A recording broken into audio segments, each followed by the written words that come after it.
नमस्कार दोस्तों, welcome to DK channel. आज हम बात करेंगे व्हाट इज वाटर साइकिल और आखिर ये वाटर साइकिल जो है किस तरीके से बारिश को इफेक्ट करती है।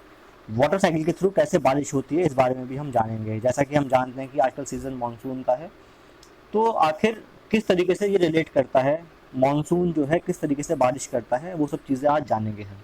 चलिए स्टार्ट करते हैं वीडियो आज की। तो दोस्तों, पहले हमें ये जानना है कि वाटर साइकिल होती क्या है। सही है। तो पहला हमारा जो क्वेश्चन है वो क्या है, व्हाट इज वाटर साइकिल। तो जैसा कि नाम बता रहा है वाटर और साइकिल, इसका मतलब है कि जो पानी जो है एक सर्कल में घूमता है। थोड़ा लग रहा है अटपटा कीजिए कि आखिर होता क्या है सर्कल में घूमता है। दोस्तों, एक मोटे तौर पर बताता हूँ मैं आपको। फॉर एग्जाम्पल, ये नदी बह रही है। सही है। अब नदी बह रही है, ऊपर से सन है। सन की वजह से क्या होगा, गर्मी होगी। गर्मी की वजह से क्या होगा, ये जो पानी है नदी के अंदर ये एवोपरेट होगा, भाप बनेगा। जब भाप बनेगी, जब इसके बनेंगे वाटर वेपर, तो जो है वो ऊपर जाएंगे। हम जानते हैं कि जो है हमारे अर्थ के अराउंड जो है बहुत सारे स्फीयर होते हैं, जैसे लिथोस्फीयर। लिथोस्फीयर के ऊपर क्या होता है, स्टेटोस्फीयर। तो ऐसे स्फीयर होते हैं बहुत सारे। तो ये जब वेपर है, ये जब ऊपर जाती है, लिथोस्फीयर को भी पार कर देती है ऊपर, तो क्या होता है, ये कंडेंस होती है। वेपर जो है पानी की ठंडी होती है। सही है। क्योंकि जो है जैसे हम हाइट पर जाते हैं ना, तो हाइट पर जाते हैं तो टेम्परेचर कम होता है। आप पहाड़ों पे जाते हो तो वहाँ पर क्या तापमान ज़्यादा होता है, कम होता है। भाई पहाड़ों पर जो है तापमान जो है प्लेन की अपेक्षा अगर हम ऊपर जाएंगे तो ऊपर जो है टेम्परेचर कम होगा ना, नीचे ज़्यादा होता है। ऊपर क्या होता है, लो होता है। इसलिए कोई भी चीज़ अगर ऊपर जाती है, अर्थ से ऊपर जा रही है, तो जो है क्या होगा, ठंडी इस पे प्रवेश करेगी, कम टेम्परेचर में। तो सिमिलरली जो ये वाटर वेपर बने हैं, जब ये ऊपर जाते हैं तो ये कंडेंस होते हैं, इकट्ठे होने शुरू हो जाते हैं। इकट्ठे होते हैं तो इकट्ठे होकर ये बनाते हैं क्लाउड्स। क्या बनाते हैं, क्लाउड्स बनाते हैं। अब जब क्लाउड्स बनाते हैं ये, तो क्लाउड क्या है, ये है condense form of water vapour. तो बहुत सारा पानी जो है वेपर की फॉर्म में यहाँ इकट्ठा हो गया और ये बन गए बादल।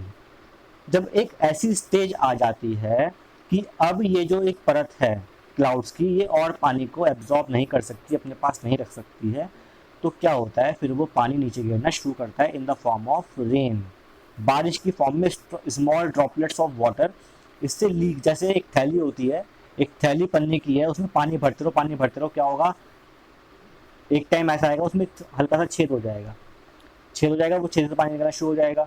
एक टाइम फिर ऐसा भी आएगा कि जो वो छेद बड़ा हो जाएगा, वो हम समझेंगे बाद में कि वो कंडीशन क्या होती है। लेकिन अभी क्या है, स्मॉल स्मॉल पोर्स हो जाते हैं। इस ये जो पन्नी है, ये जो हमारा क्लाउड है, इसमें स्मॉल स्मॉल पोर हो जाते हैं, उससे लीक करता है पानी। पानी लीक करता है इन द फॉर्म ऑफ रेन, बारिश की फॉर्म में पानी लीक करता है।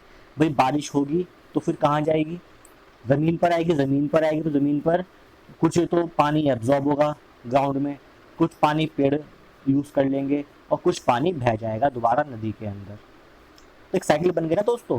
भाई नदी से पहले बने वेपर, वेपर से बने क्लाउड, क्लाउड ने फिर बारिश कर दी, बारिश फिर दोबारा ज़मीन पर आई और रन ऑफ होके वो दोबारा नदी में मिल गई। तो एक सर्कल बन गई ना। जो ये सर्कल है इसको बोलते हैं हम क्या, वाटर साइकिल। क्या बोलते हैं इसको हम, वाटर साइकिल। दोस्तों, अब हम जानते हैं कि आखिर इसमें कौन कौन सी स्टेजेस होती हैं वाटर साइकिल के अंदर। दोस्तों, पहला हमने देखा कि भाई फर्स्ट केस क्या था, कि होता है इवेपोरेशन। क्या होता है, इवेपोरेशन होता है। दूसरा होता है स्टेज क्या, कंडेंसेशन। अब आप कहेंगे कि भाई सर ये आपने दो चीज़ बताई हैं, इवेपोरेशन एंड कंडेंसेशन, ये होता क्या है।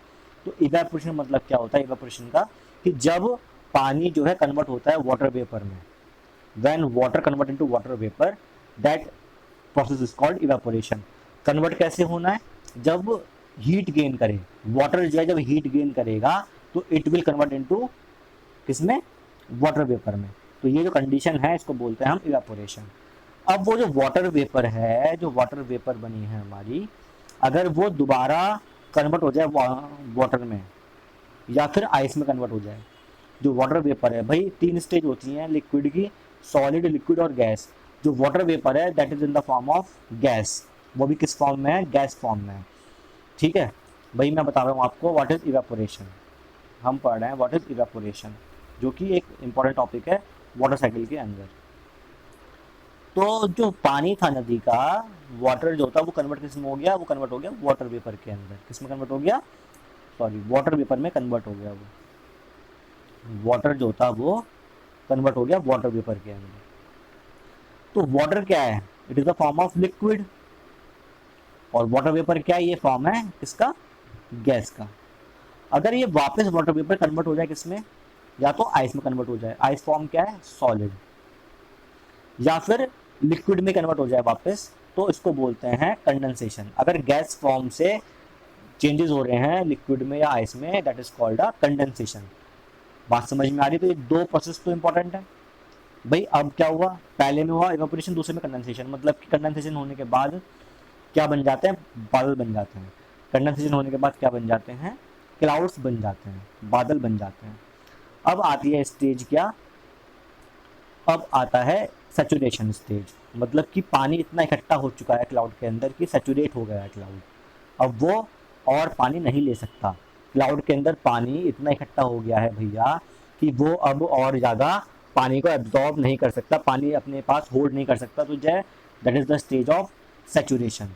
तो अब जब स्टेज पहुंच जाते सैचुरेशन की, तो उसके बाद होता है क्या, प्रेसिपिटेशन। क्या होता है दोस्तों उसके बाद, प्रेसिपिटेशन होता है उसके बाद। ठीक है, उसके बाद होता है प्रेसिपिटेशन। अब ये भाई प्रेसिपिटेशन क्या है, प्रेसिपिटेशन ये क्या चीज़ है, इसका मतलब है कि जब जो क्लाउड के अंदर पानी है वो जो है रेन की फॉर्म में नीचे गिरना शुरू हो जाए। जो क्लाउड के अंदर पानी है वो अगर फॉल होना शुरू हो जाए अर्थ पे इन द फॉर्म ऑफ रेन, तो दैट इज कॉल्ड प्रेसिपिटेशन। क्या बोलेंगे उसको हम, प्रेसिपिटेशन। बात समझ में आ रही है। इसके बाद क्या होता है भाई, अब पानी अर्थ पर पहुंच गया, पानी in the form of rain earth पर पहुंच गया, तो क्या होगा, तो उसके बाद होगा ट्रांसपीरेशन। क्या होगा दोस्तों उसके बाद, ट्रांसपीरेशन होगा। सर ये क्या चीज़ है ट्रांसपीरेशन, ट्रांसपीरेशन का मतलब क्या होता है कि जब भाई पानी अर्थ पर गिरा, सॉइल के अंदर मिल गया, सॉइल के अंदर क्या है, प्लांट्स लगे हुए हैं, तो प्लांट्स वो पानी को एब्जॉर्ब करेंगे, पानी को वो यूज़ करेंगे।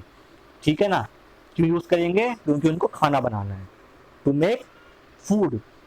प्लांट्स पानी को एब्जॉर्ब करेंगे और यूज़ करेंगे पानी को to make food by the process of photosynthesis. किस प्रोसेस से, फोटोसिंथेसिस के प्रोसेस से वो पानी को यूज़ करेंगे और फूड बनाएंगे। और जो एक्स्ट्रा पानी है वो दोबारा एनवायरनमेंट में रिलीज कर देंगे, वो दोबारा एटमॉस्फेयर में रिलीज कर देंगे पानी को। भाई सपोज 1 लीटर पानी लिया, उसमें से आधा पानी यूज़ कर लिया, आधा पानी बचा, तो वेस्ट नहीं करेंगे, रिलीज कर जाए एटमॉस्फेयर में। वो एटमॉस्फेयर में रिलीज होने के बाद दोबारा वो इन द फॉर्म ऑफ वेपर ऊपर जाएंगे, क्लाउड बन जाएंगे। अब बचा वो पानी जो प्लांट्स ने यूज़ नहीं किया, तो रन ऑफ। जो प्लांट्स पानी यूज़ नहीं कर पाते और वो पानी सॉइल के थ्रू, सॉइल के ऊपर सरफेस के थ्रू होते हुए और वापस जो है वाटर बॉडीज में आके मिल जाता है। वाटर बॉडीज मतलब कि जो है ओशन में मिल गया, या फिर लेक में जाके मिल गया, या फिर रिवर में मिल गया, ये सब क्या है वाटर बॉडीज हैं। इन सब में पानी जो है बहकर मिल जाता है, तो उसको बोलता है रन ऑफ। ठीक, अब कुछ पानी तो जो है बह जाएगा, कुछ पानी होता है इनफिल्टर, मतलब कि कुछ पानी अर्थ के अंदर भी जाता है, ज़मीन के अंदर जाता है, उसको बोलते हैं इनफिल्ट्रेशन बोलते हैं। क्या बोलते हैं दोस्तों उसको, इनफिल्ट्रेशन बोलते हैं। मतलब कि जो है जो ग्राउंड के अंदर जो पानी है, जिसको बोलते हैं हम ग्राउंड वाटर, उसके लेवल को इंक्रीज करता है। भाई हम जानते हैं कि देखिए कुछ मिट्टी जो होती है वो परमेबल होती है, पानी को अंदर अर्थ के अंदर लेके जाती है। तो परमेबल मिट्टी जो होती हैं, जहाँ पर जो है पानी अंदर अर्थ के जा सकता है, तो अंदर जाता है, और वो जो वाटर टेबल है, ग्राउंड वाटर का जो लेवल है, उसको इंक्रीज करता है। जो हम पानी पीते हैं वो मैक्सिमम क्या है, the drink ground water, that is the pure water. तो वो कहाँ से आता है, वो भी बारिश के पानी से ही आता है। वो धीरे धीरे अर्थ उसको, अर्थ के अंदर वो इनफिल्टर होता है और जाके मिल जाता है किसमें, ग्राउंड वाटर में, और वो हम बाद में अपने डिफरेंट पर्पसेस के लिए यूज़ करते हैं। तो दोस्तों हमने जो देखा कि कितने प्रोसेस में ये साइकिल चलती है। भाई पहला हमने देखा क्या हुआ, पहला हुआ इवेपोरेशन। बात समझ में आ रही, पहला हुआ इवेपोरेशन। उसके बाद हुआ दोस्तों कंडेंसेशन। क्या हुआ, कंडेंसेशन हो गया। उसके बाद क्या हुआ, उसके बाद हुआ सब्लिमेशन, सॉरी